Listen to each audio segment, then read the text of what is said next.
আপনারা জানেন যে অপব্যবহারমূলক ক্যাপাসিটি চার্জের বোঝা বাংলাদেশের অর্থনীতিকে বহন করতে হয় এবং বিগত সময়ে আমরা দেখেছি স্ট্যাটিস্টিক্সকে ডিস্টর্ট করার মধ্য দিয়ে জনগণকে পরিসংখ্যানগত এক ধরনের স্বস্তির মধ্যে রাখা হয়েছে।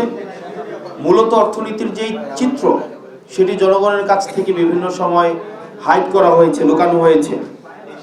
তো ফলত বাংলাদেশের অর্থনীতির স্বরূপটা জনগণের কাছে কখনোই যথাযথভাবে উন্মোচিত হয়নি। সেই প্রেক্ষাপটে অন্তর্বর্তীকালীন সরকার বেশ কিছু পদক্ষেপ গ্রহণ করেছিল। আপনারা জানেন অন্তর্বর্তীকালীন সরকার যখন ক্ষমতায় আসে তখন মুদ্রাস্ফীতি ছিল আমাদের 11.66%। তো এই 11.66% মুদ্রাস্ফীতিকে নিয়ন্ত্রণের জন্য আমরা অন্তর্বর্তীকালীন সরকার তৎকালীন সময়ে সংকোচনমূলক মুদ্রানীতি তখন প্রচলন করেন এবং ডলারের দাম বা বিনিময় মূল্যকে নিয়ন্ত্রণ রাখার জন্য, সহনশীল পর্যায়ে রাখার জন্য আপনারা জানেন তখনকার সময়ে বাজার ভিত্তিক বিনিময় হার চালু করা হয় এবং অ্যাসেট কোয়ালিটি রিভিউ চালু করা হয়। একই সাথে আপনারা জানেন ব্যাংকগুলোকে জবাবদিহিতা, অ্যাকাউন্টেবিলিটি এনশিওর করার জন্য ব্যাংক রেজুলেশন অ্যাক্ট 2025 সেটি হচ্ছে অধ্যাদেশ করা হয়। অত্যন্ত দুঃখজনক বিষয়, এই অধ্যাদেশটিকে এই সংসদে ডিস্টর্ট করে বিএনপি সরকার।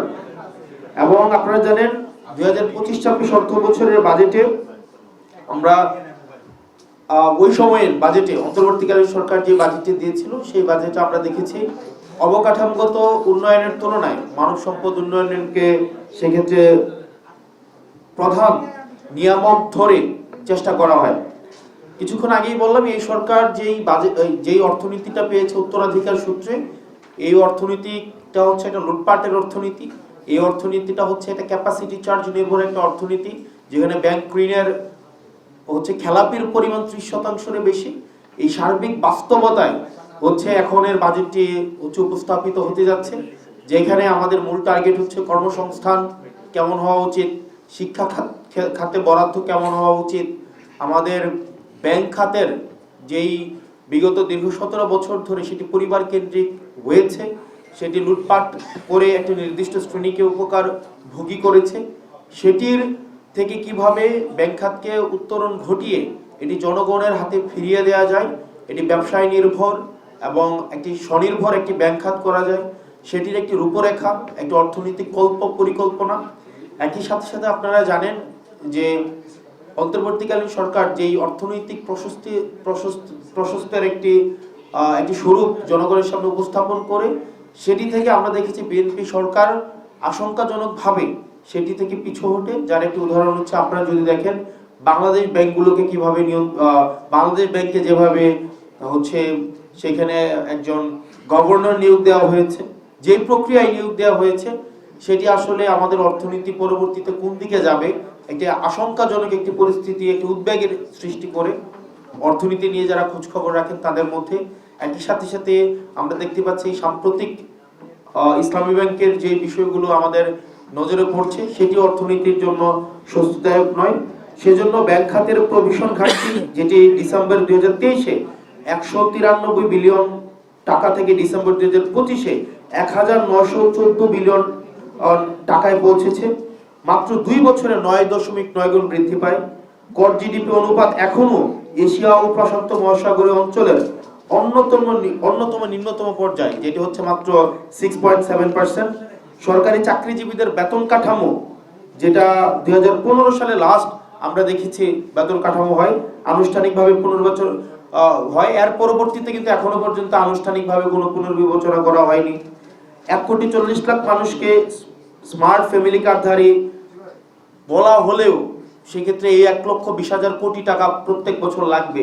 সেই অর্থ কিভাবে সংস্থান করা হবে, সেই অর্থ কি অন্যান্য সোশ্যাল সেফটি নেটস থেকে কাটা হবে কিনা, যদি কাটা না হয় আগের সোশ্যাল সেফটি নেটস এর আওতাটা বিদ্যমান রেখে কিভাবে 1,20,000 কোটি টাকা প্রত্যেক বছর সোর্সিং করা হবে, সেই প্রশ্নগুলো কিন্তু আমাদের সামনে আসছে।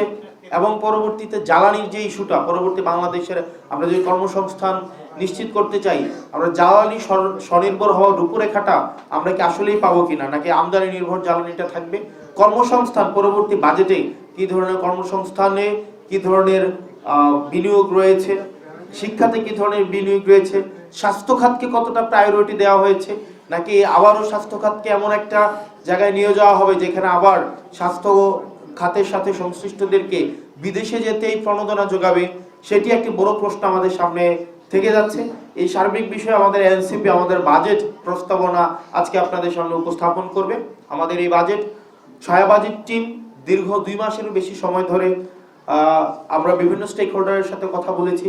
আমরা ব্যবসায়িক সমিতি বিভিন্ন ব্যবসায়িক সমিতির সাথে যেভাবে আমাদের কথা হয়েছে, একই সাথে সাথে আমাদের ভোক্তা পর্যায়ে আমাদের কথা হয়েছে, অ্যাসিমির সাথে যেমন আমরা কথা বলেছি, একই সাথে সাথে বাংলাদেশের যেই বড় প্রতিষ্ঠানগুলো রয়েছে ব্যাংক, বিজিএমইএ, বিকেএমইএ, এফবিসিসিআই, আমাদের যত ব্যবসায়িক প্রতিষ্ঠানগুলোর স্টেক হোল্ডার রয়েছে আমরা তাদের সাথে আলাপ করার চেষ্টা করেছি, সুদীজনদের সাথে আলাপ করার চেষ্টা করেছি, পলিসি মেকার যারা আছে তাদের সাথে আলাপ করার চেষ্টা করেছি।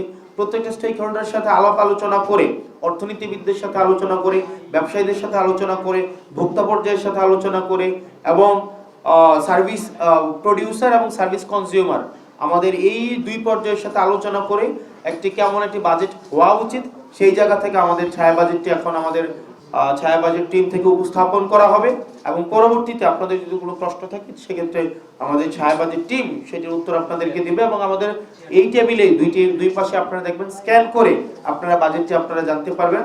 এবং আমাদের এনসিপি আমরা যে অঙ্গীকার দিয়েছি আমরা একটি সমতা ভিত্তিক অর্থনীতি আমরা নিশ্চিত করব যেটি হবে বৈষম্যহীন, একই সাথে সাথে রাষ্ট্রের সাথে জনগণের যে একটি অঙ্গীকারের সম্পর্ক সেই অঙ্গীকারের সম্পর্কটি আমরা নিশ্চিত করব এবং দায় ও দরদের ভিত্তিতে, যেখানে শুধুমাত্র আমরা ভোক্তাদের স্বার্থ যেমন আমরা সংরক্ষণ করার আমরা অঙ্গীকার করছি, একই সাথে সাথে যারা উৎপাদক রয়েছে তাদের স্বার্থ আমরা সংরক্ষণ করার একই সাথে সাথে আমরা অঙ্গীকারবদ্ধ।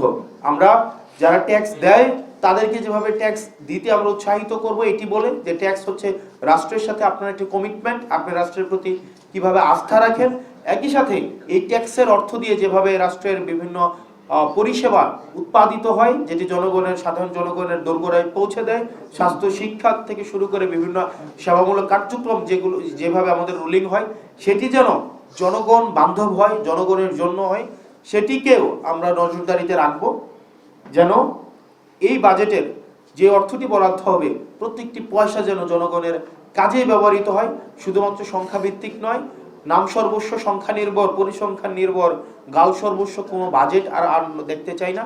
যে বাজেটটি প্রকাশিত হবে সেই বাজেটটির প্রত্যেকটি অর্থ যেন সেখানে সুফল জনগণের কাছে পৌঁছায়, সেই ধরনের একটি বাজেট উপস্থাপন করবে আমাদের ছায়া বাজেট কমিটি। আপনাদের সবাইকে ধন্যবাদ আজকের এইখানে উপস্থিত হওয়ার জন্য। আসসালামু আলাইকুম ওয়া রাহমাতুল্লাহি ওয়া বারাকাতুহু। ধন্যবাদ মাননীয় সংসদ সদস্য জনাব হাসনাত আব্দুল্লাহ। আপনারা ইতিমধ্যেই লক্ষ্য করেছেন আমাদের বাজেটের যে প্রধান যে ইন্ডিকেটরগুলো এগুলো ইতিমধ্যেই আমাদের নেতা হাসনাত আব্দুল্লাহ কথা বলেছেন। আরেকটা